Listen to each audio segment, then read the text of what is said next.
married a stranger and learned what love really is. I married a man I didn't know. Not because I wanted to, not because I was in love, but because I didn't want to disappoint my family.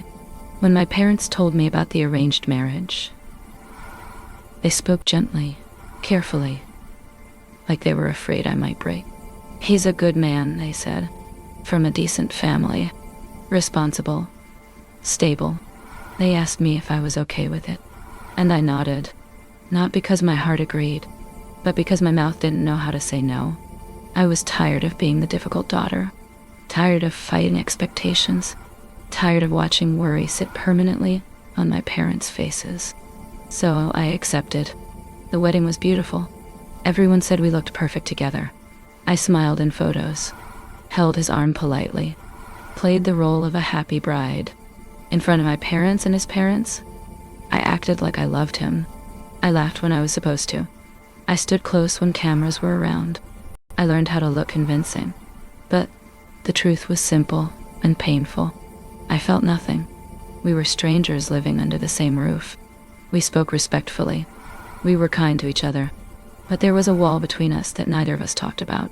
At night, I never slept in the same bed as him. I told him I needed time. He nodded. He never forced me, never questioned me loudly, never complained to anyone.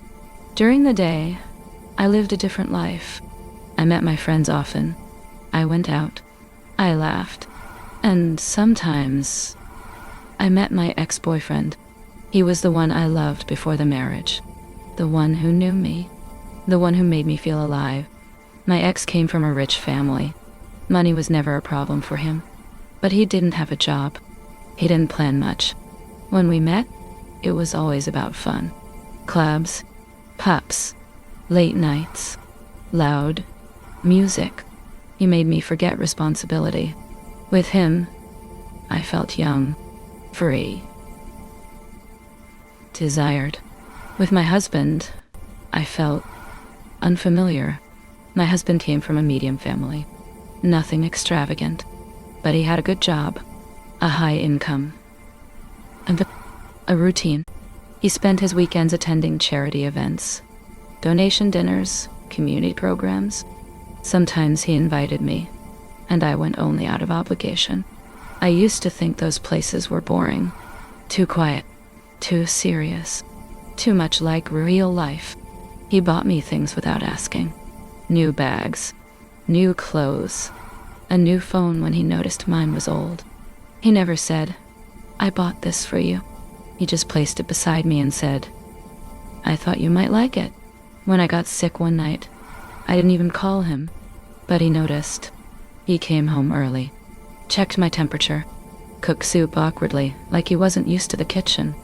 He stayed up all night beside my bed, not touching me, not expecting anything, just being there.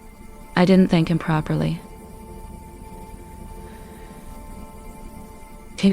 Because at that time, I didn't care enough to notice. Then one day, my ex-boyfriend asked me a question that shook everything. "Do you want to get divorced?" he asked. "Leave him and marry me instead." He said it casually, like it was an easy choice. I laughed at first. Then I couldn't, because suddenly the choice was real. 2 men, 2 lives, 2 very different futures. And I couldn't talk to anyone about it. Not my parents, not my friends, not even myself. I started replaying memories in my head. With my ex, he loved fun. He avoided responsibility. He talked about dreams, but never plans. He made me feel wanted, but never safe. With my husband, he was quiet, consistent, present, talk. He never asked me to perform love. He just gave it. I thought about how my ex never showed up when I was sick, how he never worried about tomorrow, how he loved me when life was easy. I thought about how my husband protected me without asking for credit, how he worked hard every day, how he respected my boundaries, even when it hurt him. And the most painful realization came quietly. My husband had been loving me all this time. It was me, who never cared enough to look back, I asked myself a question that kept me awake for nights. Do I chase the love that feels exciting but unstable? Or do I learn to love the man who has been choosing me every day, even when I gave him nothing in return? That was the moment I understood something important. Love is not always fireworks. Sometimes love is patience. Sometimes love is consistency. Sometimes love is staying, even when you are invisible. I chose to stay. Not because of money, not because of family pressure, but because I wanted to see what would happen if I finally looked at my husband with open eyes. I started spending time with him, really spending time.